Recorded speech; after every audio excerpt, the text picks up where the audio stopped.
오늘의 말씀은 구약성경 호세아서 2장입니다. 2장 1절에서 13절이고요. 저희들은 9절에서 13절까지 말씀을 읽겠습니다. 호세아서 2장 9절에서 13절까지 말씀입니다. 찾으셨으면 각자의 자리에서 함께 읽겠습니다. 그러므로 내가 내 곡식을 그것이 익을 계절에 도로 찾으며 내가 내 새 포도주를 그것이 마시들 시기에 도로 찾으며 또 그들의 벌거벗은 몸을 가릴 내 양털과 내 삶을 빼앗으리라. 이제 내가 그 수치를 그 사랑하는 자의 눈앞에 드러내리니 그를 내 손에서 건져낼 사람이 없으리라. 내가 그의 모든 희락과 절기와 월삭과 안식일과 모든 명절을 패하겠고 그가 전에 이르기를 이것은 나를 사랑하는 자들이 내게 준 값이라 하던 그 포도나무와 무화과나무를 거칠게 하여 수풀이 되게 하며 들 짐승들에게 먹게 하리라. 그가 귀고리로 폐물로 장식하고 그가 사랑하는 자를 따라가서 나를 잊어버리고 향을 살라 바알들을 섬긴 시일대로 내가 그에게 벌을 주리라. 여호와의 말씀이니라. 아멘. 최근에 통계를 보면 결혼은 1년에 대략 19만 건, 작년에 19만 5천 건 정도, 그리고 이혼은 딱 절반인 9만 쌍이 이혼을 하고 있다고 합니다. 대략 4명이 살고 있는데 한 해에 4명이 다 2명씩 결혼을 하면 내년에는 한 2사람만 결혼 생활을 하고 있는 것입니다. 한때 방송가에서 혼자 사는 이야기들, 혼자 살고 싶은 사람들 이야기가 인기더니 요즘에는 이혼 직전이나 아니면 돌싱들 이야기들이 많아지는 것 같습니다. 어떤 사람들은 사랑은 3개월, 싸움 3년, 참기 30년이라는 말도 있고, 전쟁터 나갈 때 1번, 바다 나갈 때 2번, 결혼할 때 3번 기도하라 라는 말이 있다고 합니다. 어쩜 우리가 매일 이와 같이 기도하는 것은 가정을 지키기가 그렇게 어렵기 때문이 아닌가라는 생각도 해봅니다. 이혼의 이유들이 다양하지만 가장 중요한 이유는 외도, 바람 피우기입니다. 오늘 본문은 배우자의 외도로 인하여 호세아가 하나님 앞에서 벌이는 이혼 법정입니다. 호세아가 이제 결혼을 한 뒤 한참이 지났습니다. 늘 하듯이 늘 우리 이런 얘기 하지 않습니까? 이 자식들만 키우면 내가 헤어지리라. 아마도 그 마음을 지금까지 지켰을 수도 있고, 어쩌면 자식들이 성장하다 보면 이 여자가 드디어 이제 마음을 좀 바꾸고 나를 좀 바라보고 자녀들을 바라볼 줄 알았는데, 최소한 당신이 부끄러움이라도 있으면 정말 이러면 안 된다 기다리고 또 기다렸을지도 모릅니다. 그런데 오늘은 이와 같이 시작합니다. 너희 어머니를 논쟁하라. 개정개혁은 논쟁하라 되어 있고 세번역에서는 고발하여라 라고 기록이 되어 있습니다. 이 단어는 히브리어로 리브라고 하는 단어인데 법정 소송을 할 때 소송을 하다라고 하는 전문 용어라고 합니다. 남편인 하나님을 버리고 그리고 이제 우리가 키워야 할 미래 세대인 자녀 세대를 버리고 바알을 따라가 부정하게 살아가는 이스라엘을 고발합니다. 그래서 하나님은 오늘 2장에서는 남편이기도 하고 검사이기도 하고 마지막에는 판사가 되기도 합니다. 일단 남편의 마음으로서 하나님은 마음에 큰 상처가 있습니다.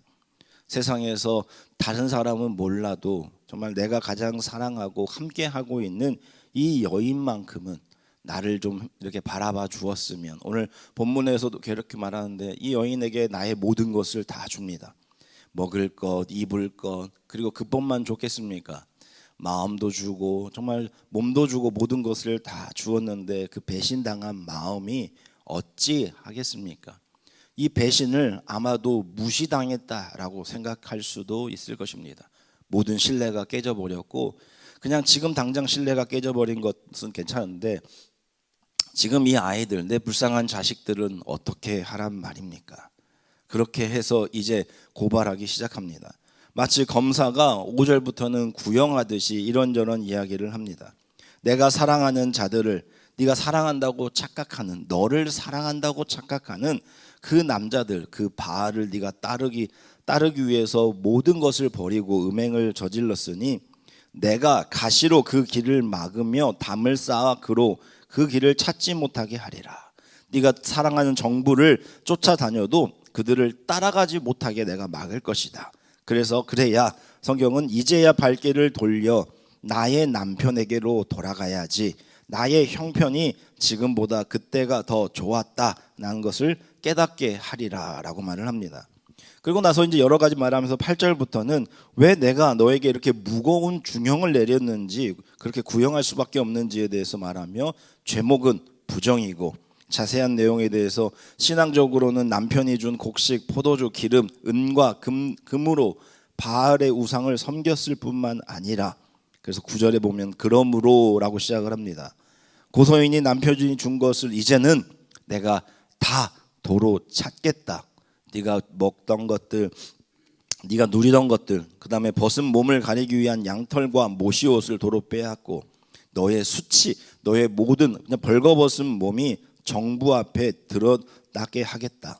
그렇게 해서 지금까지 즐기던 모든 명절들, 모임들을 다 끝장내고 네가 그 바알을 섬겼던 만큼 그 모든 것을 내가 그대로 너에게 갚으리라 라고 말씀을 하고 계십니다.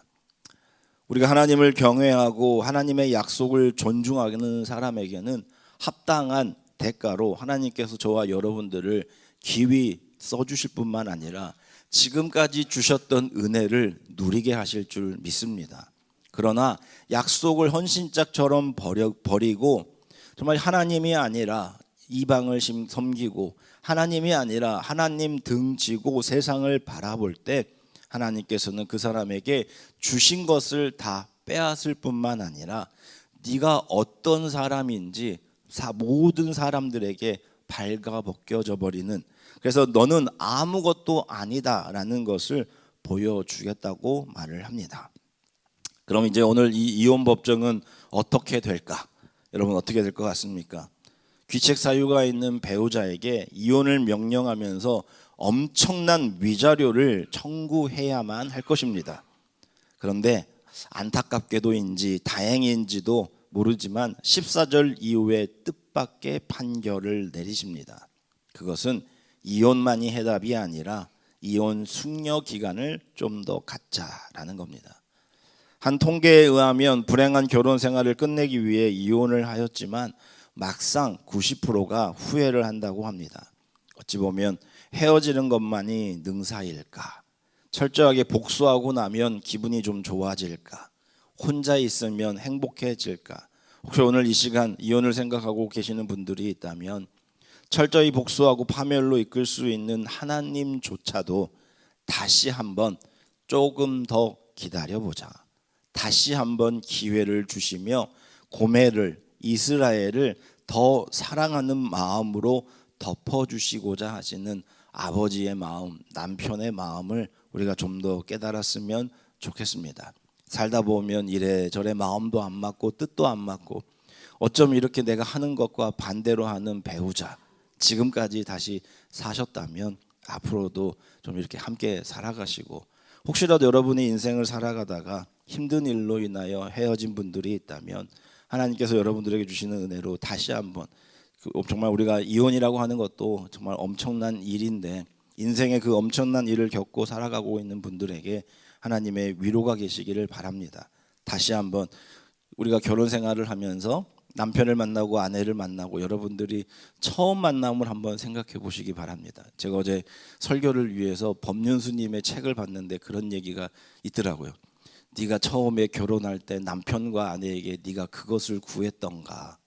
결혼할 때 그냥 아내가 남편에게 가정일 도와주길 바라고 남편을 사랑한 사람은 없을 것이고, 남편은 아내가 나의 모든 것을 다 뒷바라주기 위해서 아내를 구한 사람은 없잖아요. 남자는 여자를 처음 만났을 때 세상에서 가장 아름다운 모습으로만 옆에 있어달라고 해놓고 늘 부엌대기로 쓰고 있고, 여자들은 늘 남편이 정말 늘 도와줬으면 좋겠는데 밖으로만 돌고 있는 모습이 힘들겠지만, 여러분 그래도 하나님께서 저와 여러분들을 정말 그 배우자를 만나게 하신 이유가 있을 겁니다. 오늘 기도하실 때 아이고 내 정말 내 배우자 이래저래 마음에 안 들고 짜증나는 게 있어도 한번 이쁜 구석 한번 생각해 보시고, 예전에 우리 감사절 때 늘 기도하지 않습니까? 네가 받은 것을 세어보아라. 여러분 한번 가정에 대해서 다시 한번 생각해 보시고 오늘의 말씀이 저와 여러분에게 들려지는 시간 되시기를 바랍니다. 기도하겠습니다. 하나님 아버지, 오늘 하나님께서 남편이요, 검사요, 판사가 되어 오늘의 말씀을 우리에게 전해주시고 우리는 읽어갑니다. 어제 우리가 주님 앞에 기도했듯이 우리가 고멜입니다. 늘 하나님 앞에 입으로는 하나님만을 위해 살겠습니다, 하나님을 사랑하겠습니다. 그러나 금세 하나님 등치고 세상 바라보고 세상의 우상을 섬기며 또한 내가 원하는 것들에 빠져 하나님은 그저 도구로서만 사용하지는 않았습니까? 오늘 이 시간 우리를 고소하고 고발하며 우리의 제목을 하나하나 다 드러내지만 그럼에도 불구하고 다시 한번 기회를 주시고 너는 여전히 내 아내라, 여전히 너는 내 남편이라 말씀하시며 우리를 덮어주시는 그 아버지의 마음을 다시 한번 생각해 봅니다. 혹시 우리도 부부 생활을 하다 보면 이래저래 마음에 안 들고 힘들고 외로울 때가 얼마나 많습니까? 그때마다 헤어질 것을 결심하지만 그럼에도 불구하고 하나님께서 나에게 주신 가정이 하나님의 선한 뜻이 있음을 믿고 다시 한번 사랑하는 배우자, 정말 하나님께서 배우자를 통해 우리에게 주신 것들, 또한 자식 자녀들을 통해서 우리에게 주신 것들을 다시 한번 생각하며 가정의 소중함을 깨닫습니다. 너희들이 혼자 있는 것이 좋지 않아 돕는 배필로 주셨음을 믿습니다. 서로가 서로에게 덕보려고 하지 않게 하시고 정말 내가 먼저 돕는 자가 되어 나보다도 배우자가 더 행복하고 즐겁도록 살아갈 수 있는, 사랑은 받는 것보다 주는 것이 더 복되다고 말씀하신 하나님의 말씀이 이루어지는 가정이 되게 하여 주시옵소서.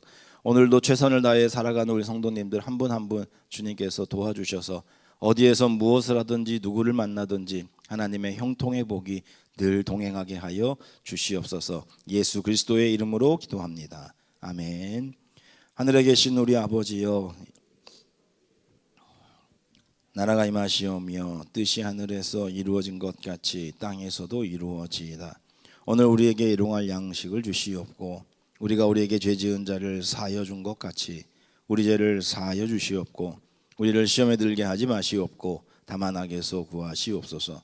나라와 권세와 영광이 하나님께 영원히 있사옵나이다. 아멘.